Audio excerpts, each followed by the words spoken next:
The federal government at this point in time will not fund self-administered First Nation policing for any support services. All that they will fund for is core policing. Well, what is Lakeshore can't do it? Are they incompetent? Are they not trained? Are they, like, why could they not do that? Well, we totally could have, 100%, you know, totally could have, but like not allowed to. The idea to continue talking, to continue doing more studies, more surveys, they'll come back with the same results that they found for 16 years.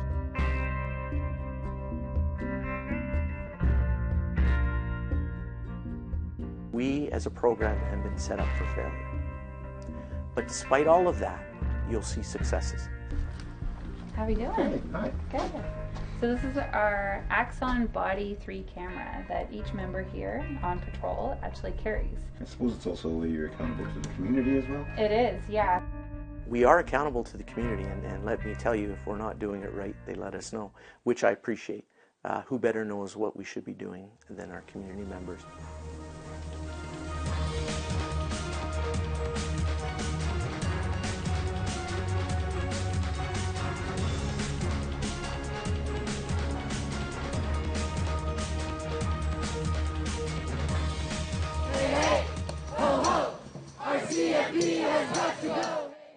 Rallies and marches call for defunding the police, and often call to do policing better, different.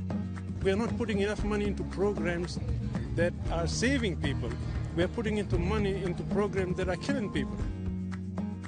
The First Nation policing program aims to provide that kind of better, different policing. In 2018, the program works. It simply needs to have more horsepower behind it, which comes from better financing.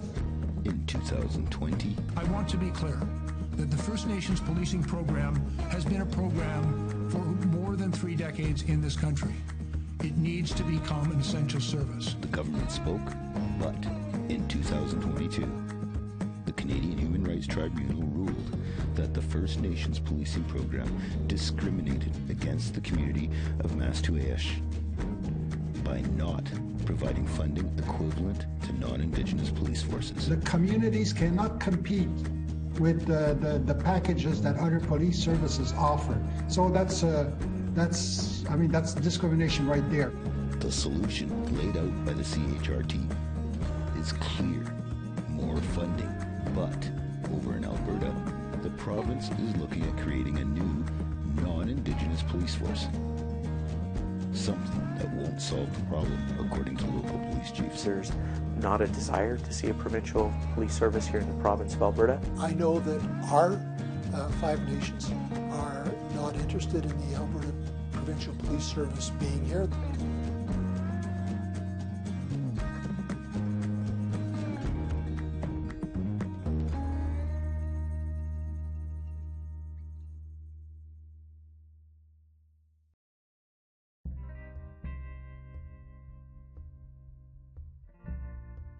Lakeshore Regional Police Service is one of 3 Indigenous police departments in Alberta.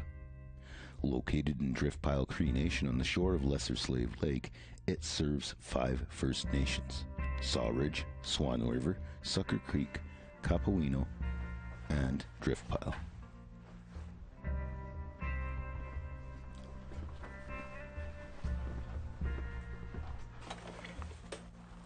Hi. John, how are you? Good. Nice Dean to meet you. Siniak. Yeah, nice to Pleased to meet you. Yeah. So, plan to go for a little rip around Driftpile Cree Nation. Let's take a drive. All right, follow me. Come on out. We'll go at this door. Okay, thank you. Right to the end there, John. All right, thanks. Yeah. Inspector Dean Siniak has 26 years' experience policing First Nations communities. He showed us around Driftpile and Sucker Creek. When it comes to community members disliking police, Can't say the fish cops are really too popular in these communities. for Lakeshore's officers, he thinks it's more personal. So, I mean, one good vehicle stop could cost someone $3, $4, $5 grand today. And that really hurts. Well, of course, there's going to be hatred or point the finger someplace, and it's the easiest to, of course, point it towards law enforcement or the police. More on a personal level, like where they're so more comfortable dealing with some of the members here on first name. I don't know who this is. Maybe have a little hello. Wow.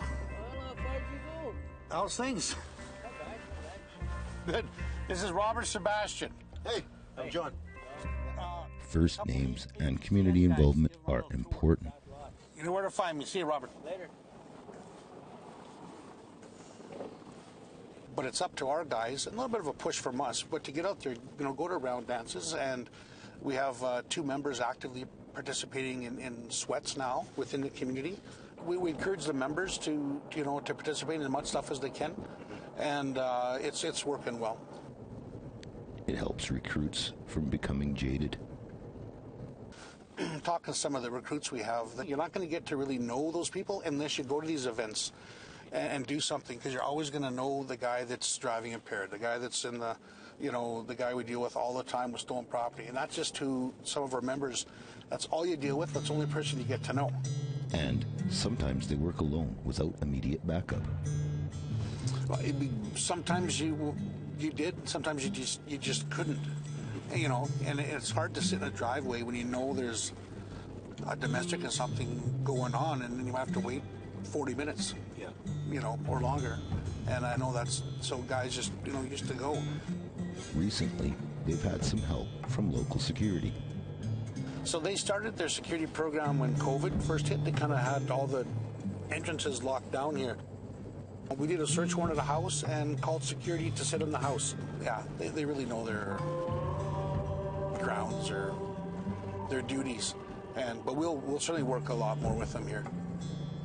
Guns are normal, but not gun violence.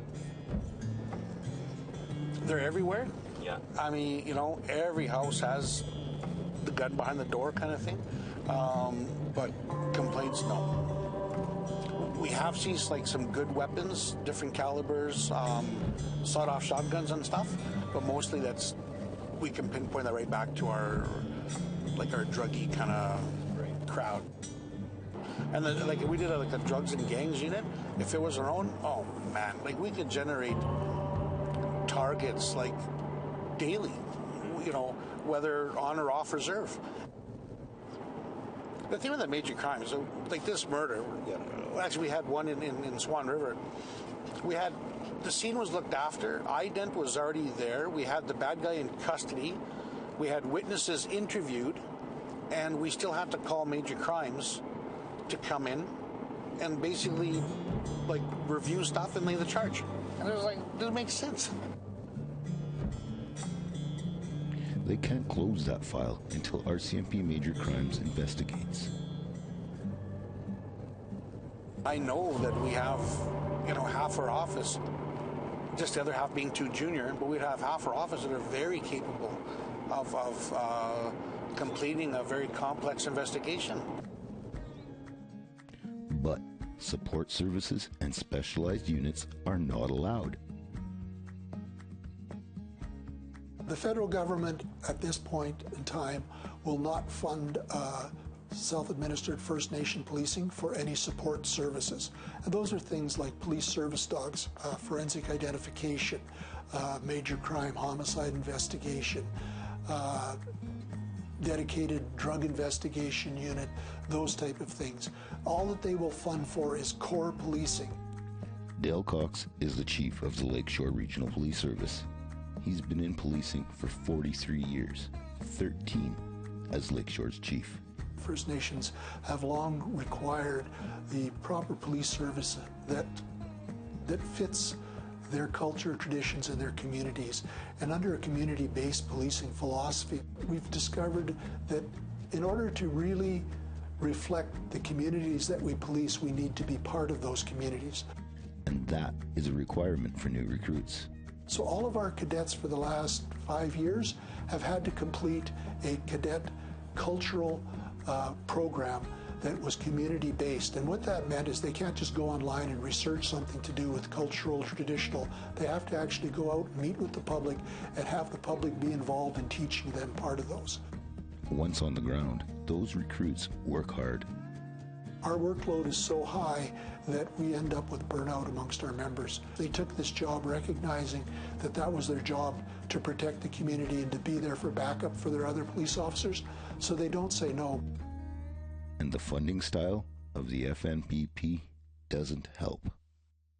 The other concern with recruiting and retention is, for the 13 years that we've been here, the last 9 years, we have been in amendments and one-year extensions to our funding agreements. This doesn't give our employees a true sense of confidence that our police service is going to be around and last, as our funding only goes year to year. Which means they don't have 24/7 service. I'll only have one police officer working. That's not safe for the communities, it's not safe for the officers. So we end up at times, depending on the seriousness of the call, not being able to attend until we have backup. And those are calls that are very serious and very dangerous. But it's still, while we're waiting for our backup to call somebody out to come back to work, that doesn't lessen the danger to the public that's out there. Alberta established the Rural Alberta Provincial Integrated Defence, or RAPID, to deal with response times and officer backup.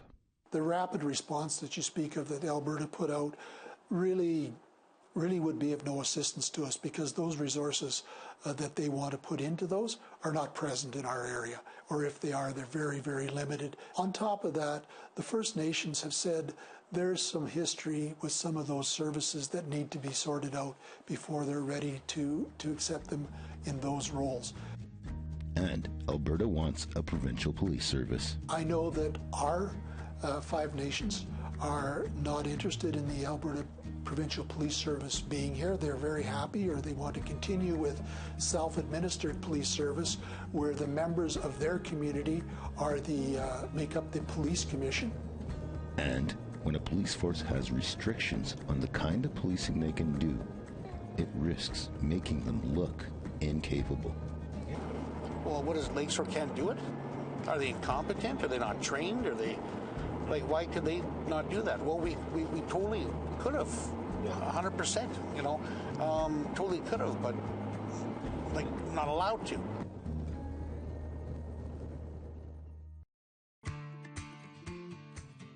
I know for a fact that our nation's leadership is not supportive of the construction of an Alberta Provincial Police Service. The history that this nation has with treaty and other nations is with the Crown. The idea to continue talking, to continue doing more studies, more surveys, more in-depth findings, they'll come back with the same results that they found for 16 years. I've never met anyone in this environment, whether it be provincially, federally, anyone who has an understanding of the First Nation policing program who believes that it is a good program.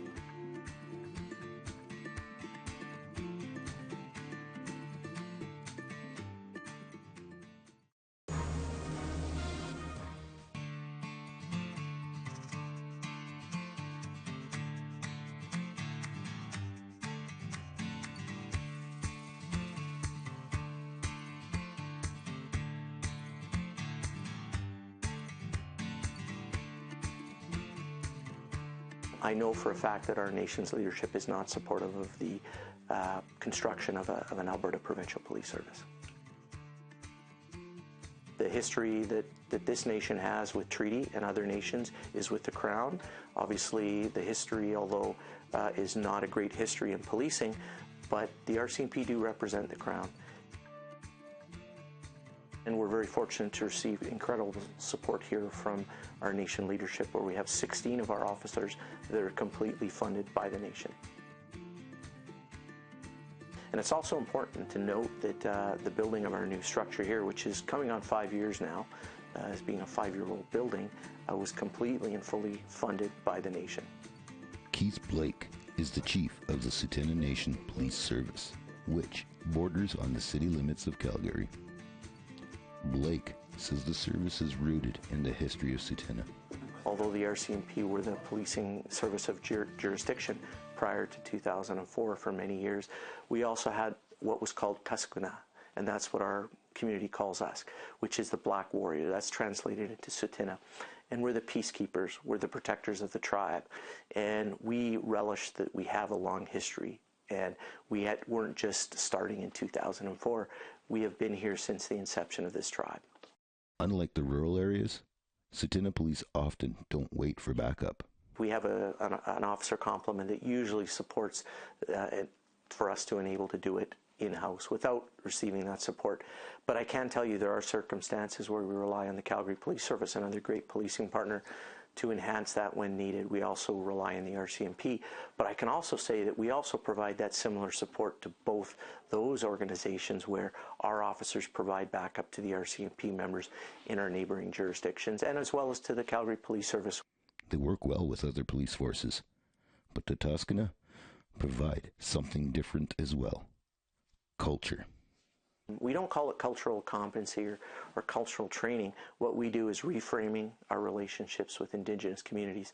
So it includes guest speakers, it includes lived experience, it includes elders, it includes ceremonial interpretation, both from a local level, but we expand it to the Canadian experience as well. And that generally lasts for 3 days. Well, I think we are accountable to the community, and let me tell you, if we're not doing it right, they let us know, which I appreciate. Who better knows what we should be doing than our community members? But despite the community or the nation providing financial support, it still isn't enough. With the commercial development that we're seeing currently, Costco's, we have 2 automotive dealerships coming in, we have a casino, a hotel, an event center that can host up to 5,000 people for concerts.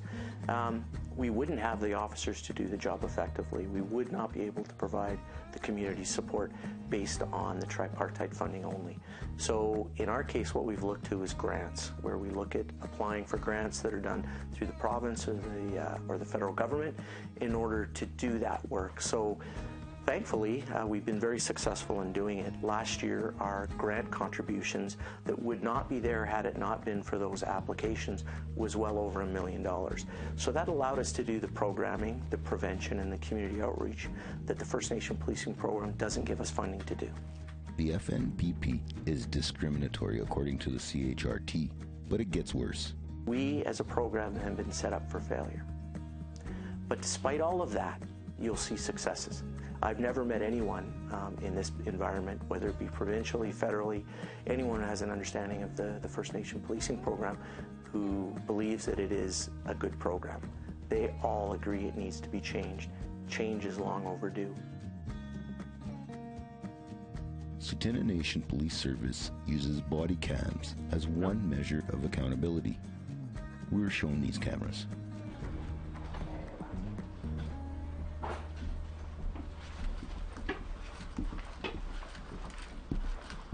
How are we doing? Hey, hi. Good. So this is our Axon Body 3 camera that each member here on patrol actually carries on their vest. Yeah, I see you got one there. Okay. Exactly. So Can we look at it? for sure, go ahead. No, it's kind of big. It's a little big, Yeah. but it shows really clear picture of all our like audio and video, which is awesome. Our actual bosses can actually live stream when we're on calls or on a traffic stop. So safety sometimes is a huge thing, and it allows us to show us that.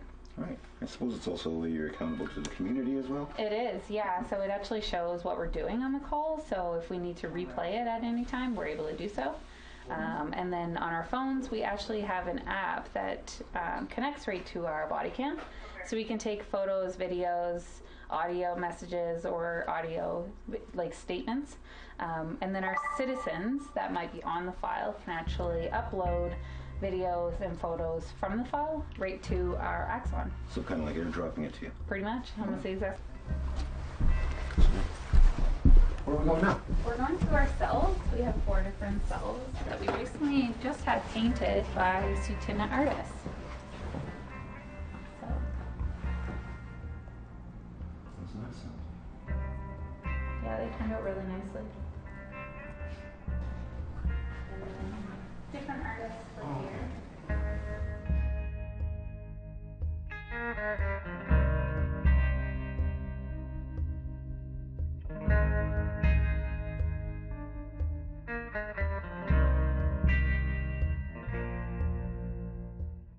Blake says 3 of his officers are from Tsuut'ina.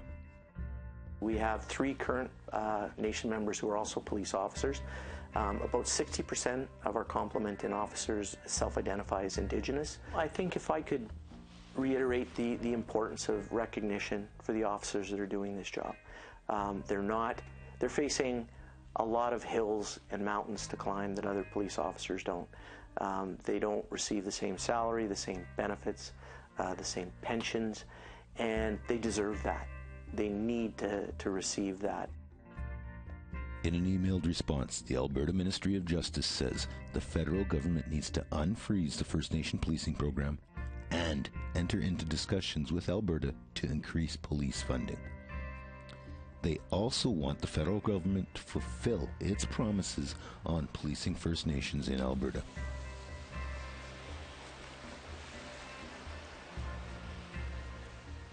Canada's Ministry of Public Safety also responded by email.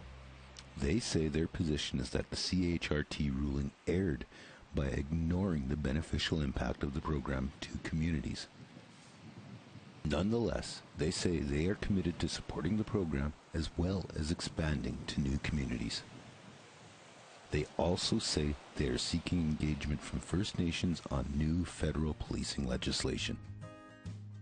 And the idea to continue talking, to continue doing more studies, more surveys, more in-depth findings, they'll come back with the same results that they found for 16 years, and we can show that those things have always come back saying the same thing, but nothing ever moves forward from it. So that's disappointing and disheartening for our police service and for our communities. We are an essential service, but we're not legislatively labeled that. I really think that it's important, and it is currently ongoing, is that there's engagement with our communities and that there's an engagement with the subject matter experts, which is the police officers that are doing that work. And we wanted to see equity. We want to see our service, our officers, our communities being treated in equal ways that other communities are.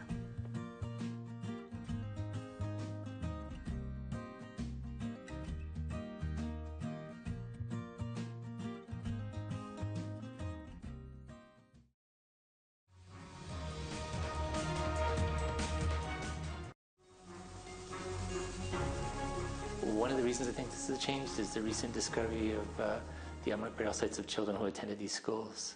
I think the highlight and the focus that it brought to the order has convinced them that accountability, transparency, and acknowledgement is the best response to the situation. And that kind of social memory teaches us that, you know, we are what we choose to remember, but we're also what we choose to forget. And this is an episode of our history that we have chosen to forget for quite some time.